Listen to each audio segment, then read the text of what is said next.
నీ చేతిలో బలం ఉంటే, నీ చేతిలో మార్కెట్ ఉంటే, నీ చేతిలో ఆర్థిక శక్తి ఉంటే, నీ చేతిలో దమ్ముంటే ప్రపంచమంతా నీ ముందు సాష్టాంగ ప్రణామం చేసినా చేయకపోయినా నిన్ను గౌరవించి తీరుతుంది. నరేంద్ర మోడీ అనేటటువంటి వాడు అమెరికా అధ్యక్షుడి భుజం మీదైనా చేయేస్తాడు, రష్యా అధ్యక్షుడి భుజం మీదైనా చేయేస్తాడు.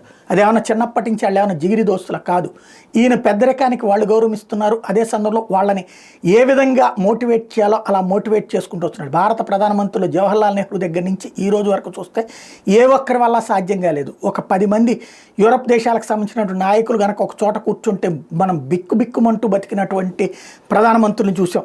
లేదంటే రొమ్ము విరుచుకుని కూర్చున్నటువంటి వాజ్పేయిని చూసాం. కానీ చుట్టూ మూగినటువంటి వాళ్ళు తక్కువ. అదే ఇవాళ రోజు నరేంద్ర మోడీ వెళ్తే ఆ విధమైనటువంటి గౌరవం వస్తుంది. చివరికి మనం ఇప్పుడు ప్రపంచవ్యాప్తంగా ఏకంగా టాప్ 5 ఆర్థిక వ్యవస్థగా మరి ఏడాది టాప్ 4కు వస్తున్నటువంటి సందర్భంలో మరిన్ని అడుగులు ముందుకు పడుతున్నాయి. అందులో భాగంగా ఏదైతే నరేంద్ర మోడీ ఇప్పుడు తాజాగా అమెరికా చైనాలని పిలిచినటువంటి రష్యా ఇది వాళ్ళ మే 9న జరగబోయేటటువంటి వాళ్ళ దేశానికి సంబంధించినటువంటి విజయోత్సవ దినానికి సంబంధించినటువంటి రోజున మోడీని కూడా పిలవడం అంటే అది అంటే ఎవరెవరైతే అతిపెద్దలు ఉంటారో వాళ్లతో కలపడం అన్నటువంటిది. అందులో భారతదేశానికి సంబంధించి 145 కోట్ల జనాభా ఉన్న మార్కెట్ని కాదనే దమ్ము అమెరికా దగ్గర లేదు, రష్యా దగ్గర లేదు, చైనా దగ్గర లేదు.